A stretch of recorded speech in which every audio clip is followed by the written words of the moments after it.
anak muda Indonesia perlu rumah. Yang kaya-kaya aja dapat rumah, generasi baru kita nggak bisa perlu rumah. Sulit mendapatkan rumah seiring dengan tren kenaikan suku bunga. Tahukah kamu, berdasarkan survei dari Kementerian PUPR, sebanyak 81 juta generasi milenial belum punya rumah. Dan 12,7 juta keluarga masih mengharapkan mempunyai rumah.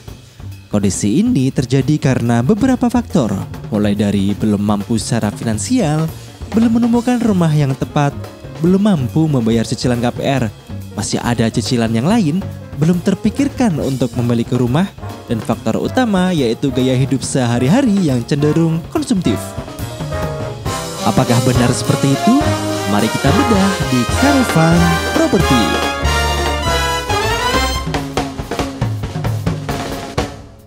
Jika alasan pertama kamu Gen Z dan milenial belum punya rumah adalah karena belum mampu secara finansial, cukup masuk akal kalau kamu belum bekerja.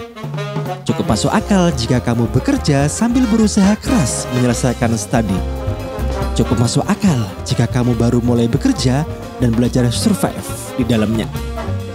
Dan cukup masuk akal kalau gaji kamu masih UMR dan kamu kategori sandwich yang menanggung hidup orang tua atau keluarga lainnya. Tapi apabila kamu sudah bekerja lebih dari 8 tahun, kamu menanggung hidupmu sendiri, kamu merdeka dengan keputusanmu sendiri, dan kamu masih belum punya rumah atau bahkan belum terfikirkan untuk memiliki rumah, lalu apa yang salah?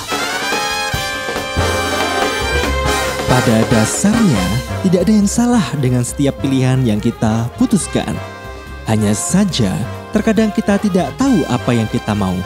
Kita tidak tahu mana yang penting dan benar-benar penting. Dan pada akhirnya, kita hanya tersesat di kepuasan sesaat hanya karena kita dipaksa untuk mengikuti tren sosial media. Padahal kita tahu kita belum mampu, sehingga memaksakan gaya hidup yang konsumtif. Berikut level Gen Z dan milenial untuk menghabiskan gajinya. Level pertama, coffee shop, bioskop, dan nongki-nongki cantik setiap minggunya. Kalau dalam seminggu setidaknya kita membutuhkan hangout sekali dengan budget minimal 100.000, maka setiap bulannya setidaknya kita sudah mengumpulkan uang sebanyak 400.000. Level yang kedua, cicilan yang tidak perlu.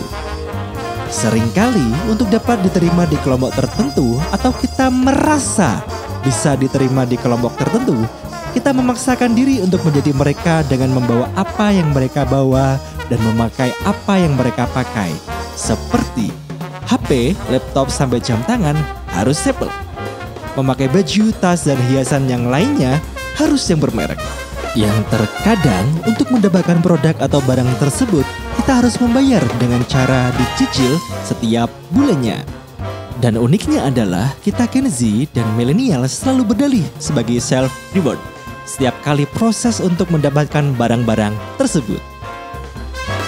Dan lucunya lagi, dengan pemasukan yang hampir pasti setiap bulannya, tetapi pengeluaran belum pasti, sedangkan cicilan yang pasti sudah menunggu di depan mata. Untuk menutupi kekurangan pengeluaran tersebut, pada akhirnya pinjollah yang menjadi solusinya. Dan petaka lagi, misalkan ada sisa gaji dikurangi pengeluaran, malah kita gunakan untuk main judi online dengan harapan bisa menang berkali-kali lipatnya.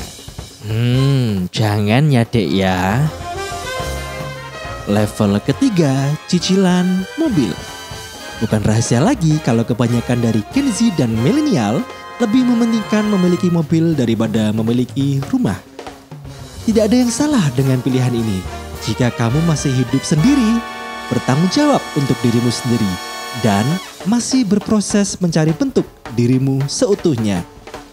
Hanya saja, jika kamu sudah memutuskan untuk berkomitmen untuk membangun rumah tangga bersama pasangan kamu, dan kamu belum bisa memprioritaskan mana yang penting dan benar-benar penting, tidak hanya kamu yang dirugikan dengan keputusanmu, tetapi setidaknya ada pasangan kamu dan anak-anak kamu yang merasakan dampak dari ketidakmatangan kamu dalam mengambil keputusan. Jadi, mau tetap tidur di mobil atau numpang terus di rumah mertua?